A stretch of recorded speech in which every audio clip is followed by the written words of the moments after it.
வணக்கம் நண்பர்களே. இந்த ஆழமான ஆய்வுக்கு உங்களை வரவேற்கிறேன். இன்னைக்கு நாம ஒரு முக்கியமான தலைப்பு அலச போறோம். இந்தியாவுடைய பிரம்மாண்டமான பொருளாதார வளர்ச்சி, குறிப்பா பொருளாதார ஏற்றம் பத்தி நம்ம நிறைய பேசுறோம். ஆனா இந்த வெளிச்சத்துக்கு பின்னால மறைஞ்சிருக்கிற அடித்தட்டு மக்களோட நிதர்சனங்கள் என்ன? வாங்க இத பத்தி தெளிவா புரிஞ்சுக்கலாம். சரி, இந்த ஆய்வை ஒரு முக்கியமான கேள்வியோட ஆரம்பிக்கலாம். உலகளாவிய முதலாளித்துவமும் மிகப்பெரிய பொருளாதார வளர்ச்சியும் வந்தாச்சு. நமக்கு அடிக்கடி சொல்லப்படுற மாதிரி பல நூற்றாண்டுகளா இருக்கிற சமூக படிநிலைகளையும் ஏற்றத்தாழ்வுகளையும் இது உண்மையிலே அழிச்சிடுச்சா? என்ன நினைக்கிறீங்க? இப்போ நம்ம கண் முன்னாடி ரெண்டு விதமான இந்தியா இருக்கு. ஒரு பக்கம் 24 மணி நேரமும் இயங்குற ரியல் எஸ்டேட் புரோக்கர்கள், ஜஸ்டைல் மாதிரி முடிவற்ற வணிக பட்டியல்கள்னு முழுசா டிஜிட்டல் மயமான ஜொலிக்கும் ஷைனிங் இந்தியா. ஆனா மறுபக்கம் நாளுக்கு $2 குறைவான வருமானத்துல, அதாவது ரொம்ப ரொம்ப குறைவான வருமானத்துல தங்களோட வாழ்க்கையை ஓட்டிக்கிட்டு இருக்கிற 80 கோடி இந்தியர்களை கொண்ட ஒதுக்கப்பட்ட இந்தியா. இந்த முரண்பாடு ரொம்பவே அதிர்ச்சியா இருக்குல்ல. இந்த சிக்கலான விஷயத்தை முழுமையா புரிஞ்சுக்க நம்ம ஆய்வை 5 பகுதிகளா பிரிச்சிருக்கோம். 1. வளர்ச்சியின் மாயை. 2. பரம்பரை அதிகார ஏற்றத்தாழ்வுகள். 3. புலம்பெயர்ந்த தொழிலாளர்களோட அதீத சுரண்டல். 4. ஒருங்கிணைந்த ஒடுக்குமுறைனா என்ன? மற்றும் 5. நவீன இந்தியாவோட நிதர்சனம். வாங்க ஒவ்வொன்னா பார்க்கலாம். முதல் பகுதி வளர்ச்சியின் மாயை, அதாவது பொருளாதார வளர்ச்சி ஏன் அடித்தட்டு மக்களை சென்றடைறதில்லைங்கிறத பத்தி பார்க்கலாம். இப்போ இந்த நம்பரை கொஞ்சம் கவனிங்க. 2009 2010 காலகட்டத்துல பழங்குடியினர் மற்றும் தலித்துகள்ல 82% பேர் சர்வதேச வறுமை கூடான $2 குறைவான வருமானத்துல தான் வாழ்ந்துட்டு இருந்திருக்காங்க. இது ரொம்பவே ஆச்சரியமான, அதே சமயம் வருத்தமான விஷயம்.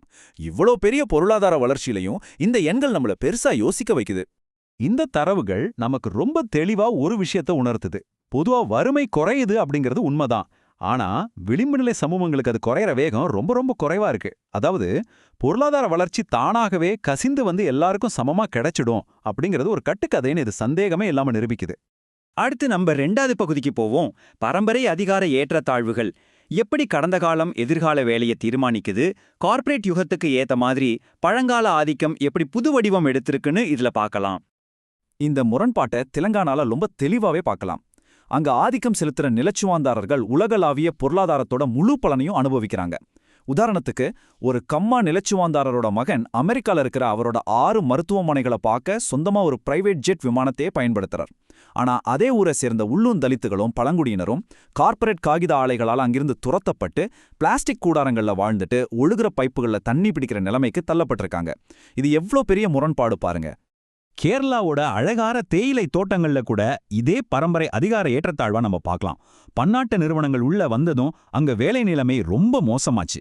அதை எதிர்த்து 12,000 தலித் பெண்கள் அங்கிருந்த தொழிற்சங்கங்களை கூட நம்பாம ரொம்ப தைரியமா தன்னிச்சையா போராட்டத்துல இறங்கினாங்க. தலித் தொழிலாளர்களோட நிரந்தர வேலைகளும் சலுகைகளும் பறிக்கப்பட்டதும், அவங்களுக்கு பதிலா ஜார்க்கண்ட்ல இருந்து பழங்குடியின தொழிலாளர்களை குறைந்த கூலிக்கு கொண்டு வந்ததும் இதுக்கு முக்கிய காரணம். சரி, இப்போ நாம 3வது பகுதிக்கு வந்திருக்கோம். புலம்பெயர்ந்த தொழிலாளர்களோட அதீத சுரண்டல். இத துயரத்தின் சுழற்சின்னு கூட சொல்லலாம். பாதுகாப்பற்ற புலம்பெயர்ந்த தொழிலாளர்களை எப்படி திட்டமிட்டு சுரண்டாங்கன்னு இப்ப பார்க்கலாம். இந்த எண்ணையை நல்லா கவனிங்க. 14 கோடி, அதாவது 140 மில்லியன். இந்தியாவுல இவ்ளோ பருவகால புலம்பெயர்ந்த தொழிலாளர்கள் இருக்கிறாங்கன்னு மதிப்பிடப்பட்டிருக்கு. கொஞ்சம் யோசிச்சு பாருங்க. நம்ம தேசத்தோட உள்கட்டமைப்பையே இயக்கும் ஒரு மாபெரும் சக்தி இவங்க தான். ஆனா எந்த பாதுகாப்பும் இல்லாத அமைப்புசாரா தொழிலாளர்களா இவங்க இருக்கிறது தான் நிதர்சனம். இதோ தமிழ்நாடு கடலூர்ல இருக்கிற ஒரு ரசாயன தொழிற்சாலையில இந்த அதீத சுரண்டல் எப்படி நடக்குதுன்னு நம்ம பார்க்கலாம்.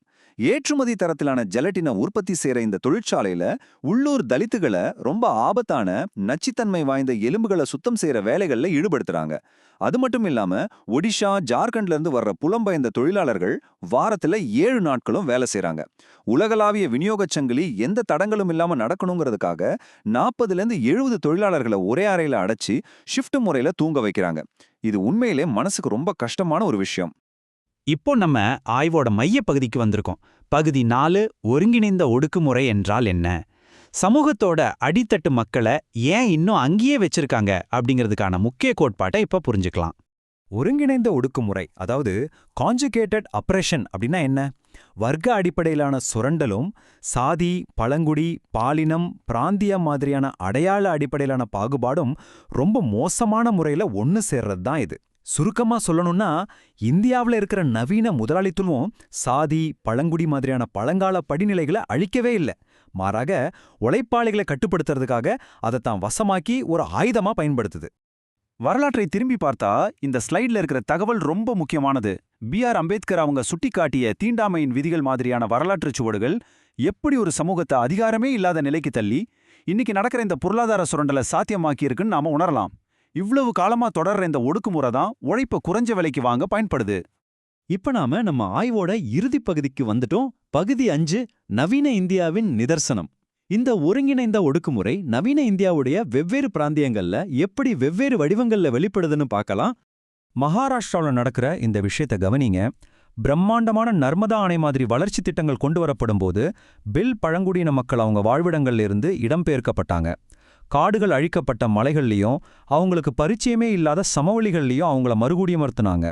இதனால அவங்களுடைய தன்னாட்சி பறிக்கப்பட்டு கரும்பு வயல்கள்லையும் செங்கல் சூளைகள்லையும் முதுகு ஒடியும் அளவுக்கு ரொம்ப கடுமையான பருவகால உழைப்புல ஈடுபட வேண்டிய கட்டாயத்துக்கு தள்ளப்பட்டாங்க.